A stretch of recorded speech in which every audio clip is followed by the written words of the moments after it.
Hello guys, स्वागत है आपका हमारे चैनल फ्यूचर गोल में। जैसा कि पिछले वीडियो में हम लोगों ने सीरीज के बारे में पढ़ा था, नंबर सीरीज के बारे में।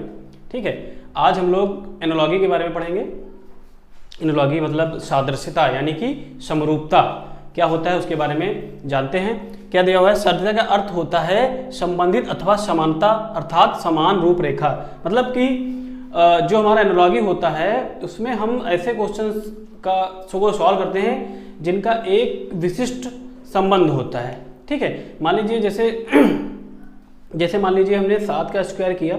ठीक है, 7 अनुपात 49 लिखा हुआ है, समानुपात 8 और अनुपात आगे हमको क्वेश्चन मार्क दिया होता है। ठीक है, मतलब एक जो पहले का संबंध दूसरे से होगा वही हमको संबंध दूसरा जो हमको निकालना होता है उसके लिए हम वही संबंध अप्लाई करते हैं और आंसर निकालते हैं। देखिए एग्जांपल देख लीजिए, जैसे कि क्या होता है एनालॉजी कि मान लीजिए जैसे शेर है। ठीक है, शेर है हमारा, शेर जो है उसको दिया हुआ है। ठीक है, मांद दिया हुआ है, मांद मतलब गुफा। ठीक है, शेर की मांद होता है ना, मांद में रहता है वो। ठीक है, समानुपात खरगोश दिया हुआ है, खरगोश। ठीक है, तो हमको ये निकालना होगा। ठीक है, ये निकालना होगा और हमारे 4 विकल्प दिए रहेंगे। ठीक है, मान लीजिए पहला विकल्प दिया है खाई। ठीक है, दूसरा दिया हुआ है गड्ढा। ठीक है, और तीसरा हमारा दिया हुआ है बिल। ठीक है, और चौथा हमारा दिया हुआ है घर। ठीक है, अब देखिए क्या कह रहा है क्वेश्चन, कह रहा है कि शेर मांद, मतलब इसका मतलब है अब शेर है मांद। अब शेर का मांद से क्या संबंध है? देखिए शेर जो है वो मांद में रहता है। ठीक है, वो उसका रहने का स्थान है। तो आगे जो क्वेश्चन हमको फाइंड आउट करना होगा विकल्प से, तो हमको वही संबंध से मतलब वही संबंध देखना होता है ऐसे क्वेश्चन में। एनालॉजी का मतलब सादृश्यता का मतलब ही होता है समरूपता। मतलब जो क्वेश्चन दिया होगा उनमें एक विशिष्ट संबंध होगा। जैसे कि शेर और मांद में एक विशिष्ट संबंध क्या है कि जो मांद है शेर का घर होता है, यानी कि शेर जो है वो मांद में रहता है। सेम उसी प्रकार खरगोश जो है आपको ये बताना होगा कि वो कहाँ रहता है। ठीक है, क्योंकि पहले में जो हमारा विशिष्ट संबंध दिख रहा है वो ये दिख रहा है कि शेर जो है वो मांद में रहता है। ठीक है, जैसे हम मान लीजिए हम लोग घर में रहते हैं। ठीक है, तो हमारा विशिष्ट संबंध घर से क्या है कि हम लोग घर में रहते हैं, अगर हम लोगों की बात होती है। ठीक है, तो उसी तरह जैसे शेर है, शेर मांद में रहता है, तो इसका संबंध जो निकल के आएगा, एनालॉजी जो निकल के आएगा वो क्या है? खरगोश कहाँ रहता है? खरगोश रहता है बिल में। ठीक है, खरगोश कहाँ रहता है? छोटा सा बिल बना के रहता है, उसमें रहता है। ये इसका राइट आंसर हो जाएगा। एक और एग्जांपल देख लीजिए, जैसे मान लीजिए हमने क्वेश्चन लिखा कि 7 अनुपात 49 समानुपात मान लीजिए कि यह हमने लिख लिया 8 अनुपात, और हमको ये फाइंड आउट करना है। ठीक है, और ऑप्शन हमारे दिए रहेंगे, ऑप्शन भी दिए रहेंगे। ठीक है,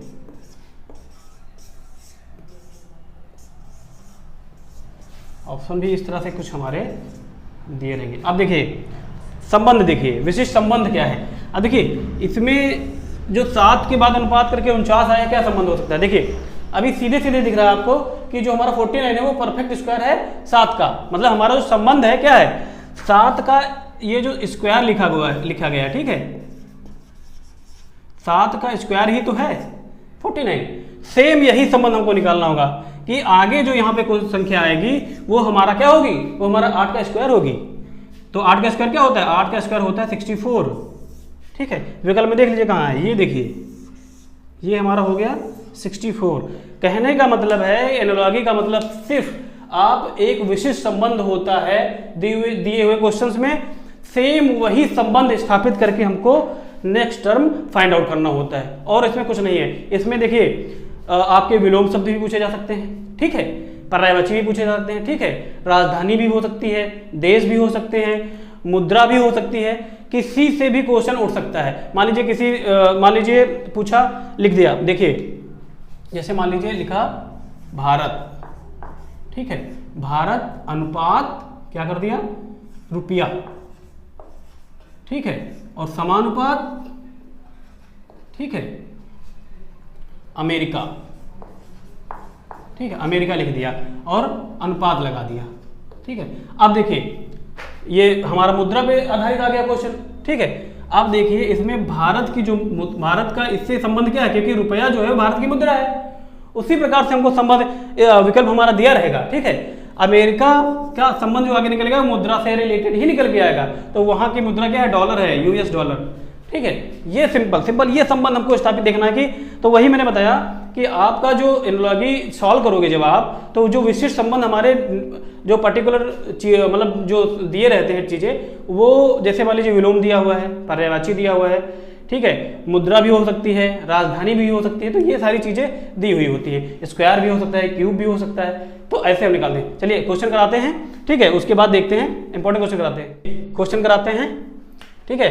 कॉन्सेप्ट के बारे में हमने बताया, ठीक है, आप कॉन्सेप्ट देखिए, सॉरी क्वेश्चन देखिए, क्वेश्चन के साथ कॉन्सेप्ट देखिए, ठीक है। आप देखिए यहाँ पे क्वेश्चन पहला हमारा क्या दिया हुआ है, नाव, पतवार, साइकिल। अब देखिए इसका संबंध वही होगा जो हमारा नाव का पतवार के साथ होगा, मतलब एनालॉजी में मैंने बताया कि एक विशिष्ट संबंध होता है और उसी संबंध पे आधारित हम लोग विकल्प को चुनते हैं, ठीक है। देखिए हमारा नाव है, ठीक है, तो नाव हमारी जो है वो किससे चलती है, पतवार से चलती है। भाई नाव हमारी नदी में चलाते हैं तो पतवार ही होता है ना, खेने के लिए, नाव खेने के लिए पतवार से ही तो नाव खेते हैं। तो अगर साइकिल को हम जब चलाएंगे तो साइकिल चलाने के लिए क्या करते हैं, पैडल ही तो मारते हैं, ठीक है। मतलब साइकिल चलाने के लिए फर्स्ट प्रायोरिटी क्या है, पैडल मारना। अगर आप पैडल नहीं चलाएंगे तो साइकिल कैसे आगे बढ़ेगी। देखिए अब देखिए जो संबंध नाव का पतवार से था वही संबंध हमारा साइकिल का पैडल से आ गया, इसलिए हमारा आंसर कौन सा होगा, ए वाला आंसर सही होगा, ठीक है। क्योंकि नाव जो है हमारी पतवार से चलती है, सेम विशिष्ट वही संबंध हमारा है कि साइकिल हमारी जो है वो पैडल से चलेगी, ठीक, पैडल मारेंगे तभी वो चलेगी, जैसे पतवार जब चलाएंगे तभी नाव चलेगी। अगला क्वेश्चन देखिए, चंद्रमा है, चंद्रयान, मंगल, आगे क्या है आप समझिए। देखिए चंद्रमा है, चंद्रमा पर जब हमारे साइंटिस्ट गए और चंद्रमा पे जो भेजा गया यान वो चंद्रयान था, ठीक है, चंद्रमा पर चंद्रयान द्वारा जाया गया, ठीक है। तो मंगल पे जो हमारा मिशन हुआ था वो हमारा किससे हुआ था, वो हमारा मंगलयान से हुआ था। सेम संबंध होना चाहिए दोनों में, जो संबंध पहले वाले में दिया रहेगा वही सेम संबंध हमको निकालना होता है। अगला क्वेश्चन देखिए, वनस्पति विज्ञान अनुपात पौधे, समानुपात कीट विज्ञान। अभी देखिए वनस्पति विज्ञान का जो अध्ययन होता है, ठीक है, पौधों के बारे में होता है, मतलब पौधों जितने भी पौधे होते हैं उनका जो अध्ययन होता है वो कहलाता है हमारा क्या, वनस्पति विज्ञान। इसी प्रकार जो कीट विज्ञान होता है वो क्या होता है, वो होता है कीड़ों का अध्ययन।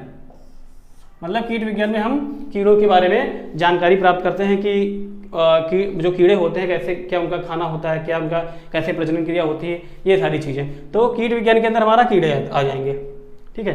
अब देखिए ये क्वेश्चन देख लीजिए, इस टाइप के भी क्वेश्चन मिलेंगे आपको। देखिए इसमें देखिए जो संबंध इनके बीच होगा सेम वही संबंध आपको आगे लाना होगा, ठीक है। अभी देखिए इनका डिफरेंस 42 और 6 के बीच कितना डिफरेंस आएगा, 14 का डिफरेंस आएगा, ठीक है, हाँ 14 का आएगा। अगर इसमें 14 जोड़ेंगे कितना आएगा, 4 2 6 और 7 1 8, यानी 86 आएगा। 86 हमारा ऑप्शन में नहीं दिया हुआ है, इसका मतलब ये जो हमारा है कॉन्सेप्ट फॉलो नहीं करेगा। अभी देखिए 42 क्या लिखा, 42 को क्या लिख सकते हैं, 42 को हम लोग कुछ इस तरह से लिख सकते हैं कि 6 का स्क्वायर प्लस 6, मीन्स जो हमने 6 का स्क्वायर किया प्लस 6 किया तो हमारा कितना हो गया, 42 हो गया, ठीक है। और 56 को 7 का स्क्वायर प्लस 7 कर दिया, ठीक है, मतलब कि 7 का स्क्वायर 49 होता है, उसमें 7 ऐड कर देंगे कितना हो जाएगा, 56 हो जाएगा।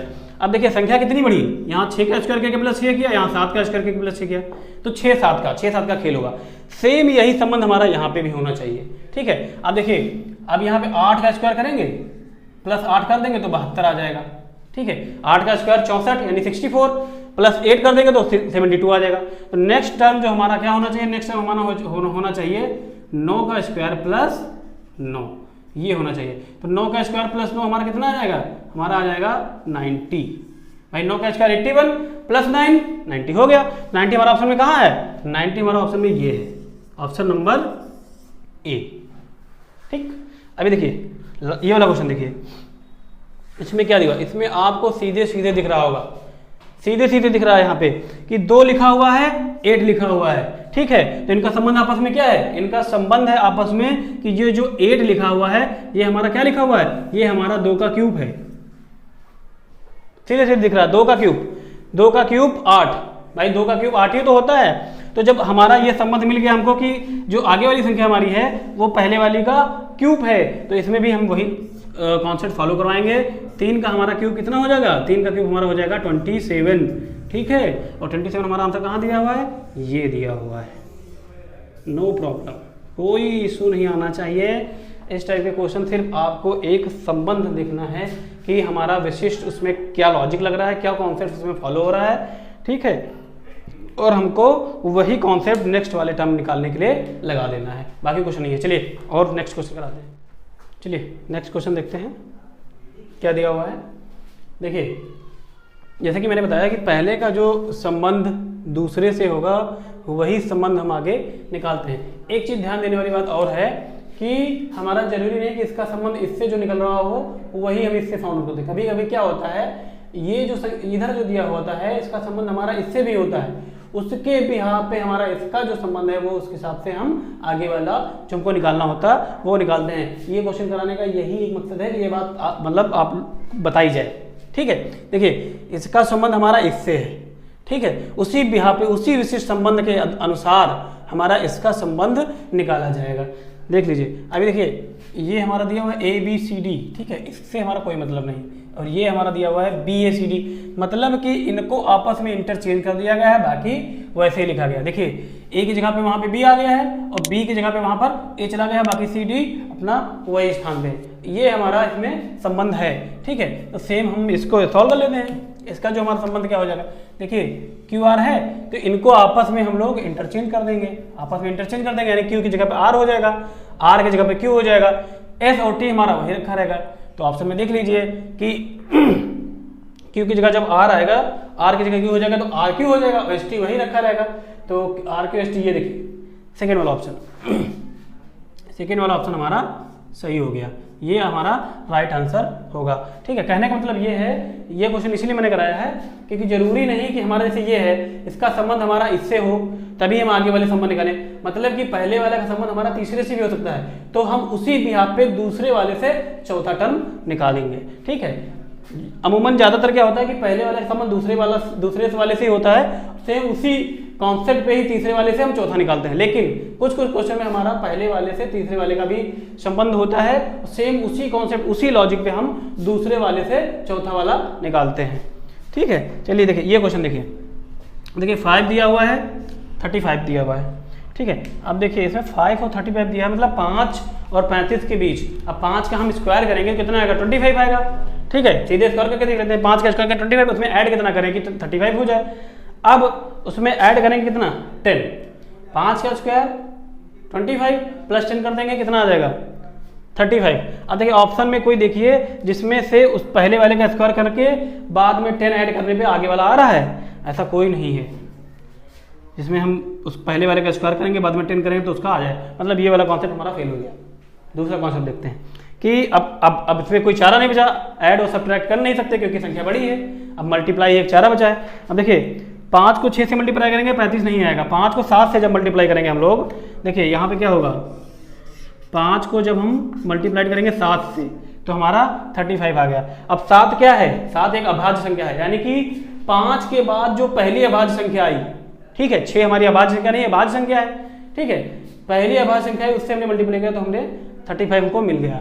उसी प्रकार से इसमें हम ऑप्शन में देखेंगे कि ऐसी कौन सी संख्या जिसका नेक्स्ट जो अभाज्य संख्या उससे मल्टीप्लाई करने पे आगे वाला टर्म आता है। ठीक है, अब देखिए इसमें 7 के आगे की 8 अभाज्य नहीं है, 9 अभाज्य नहीं है, 10 अभाज्य नहीं है, 11 अभाज्य है।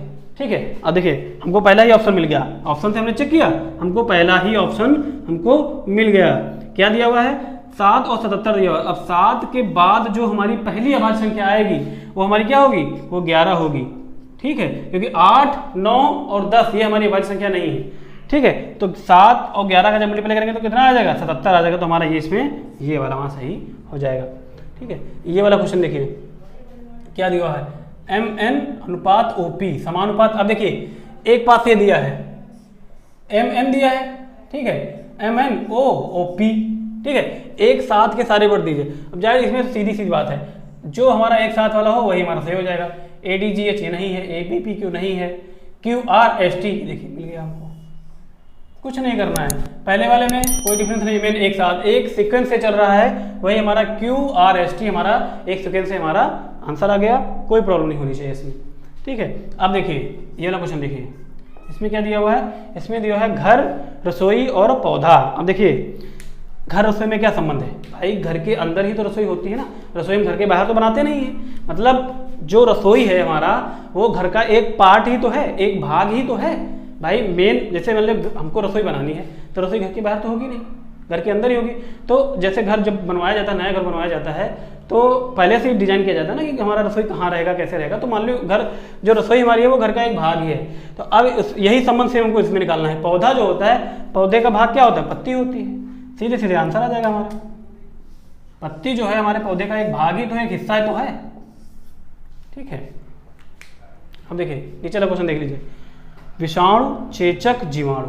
ठीक है, अब देखिए यहाँ बीमारी आ गई। मैंने बताया था बीमारी भी पूछ सकते हैं, ठीक है, मुद्रा भी पूछ सकते हैं, राजधानी भी पूछ सकते हैं, विलोम भी पूछ सकते हैं, पर्यायवाची भी पूछ सकते हैं। मतलब आपको इसमें अलग से ज्ञान होना चाहिए। लॉगी हो गया, आपका वर्गीकरण हो गया, क्लासिफिकेशन मतलब, ठीक है। इन सब चीज़ों में आपको जब तक पता नहीं होगा कि सारी चीज़ों का संबंध एक दूसरे से क्या है, तब तक आप क्वेश्चन नहीं कर पाएंगे। तो अब देखिए अब लिखा हुआ है विषाणु चेचक, मतलब चेचक एक बीमारी है। ठीक है, चेचक जो है हमारी एक बीमारी है। ठीक है, बीमारी होती है चेचक एक, वो हमारी किससे फैलती है, वो हमारी फैलती है विषाणु से, वायरस से। ठीक है, तो अब ये विषाणु से हमारी चेचक फैलती है, तो उसी तरह से बोला गया कि जीवाणु, वही संबंध हमको निकालना होगा कि जीवाणु से क्या फैलता है। अब जीवाणु से फैलता है टाइफाइड, क्योंकि मच्छर जो है प्रोटोजोआ से फैलता है, मच्छर के मलेरिया जो है प्रोटोजोआ से फैलता है मच्छर के काटने से। ठीक है, तो टाइफाइड हमारा जो है वो हमारा किससे फैलता है, वो हमारा जीवाणु से फैलता है। तो ये हमारा राइट आंसर हो जाएगा।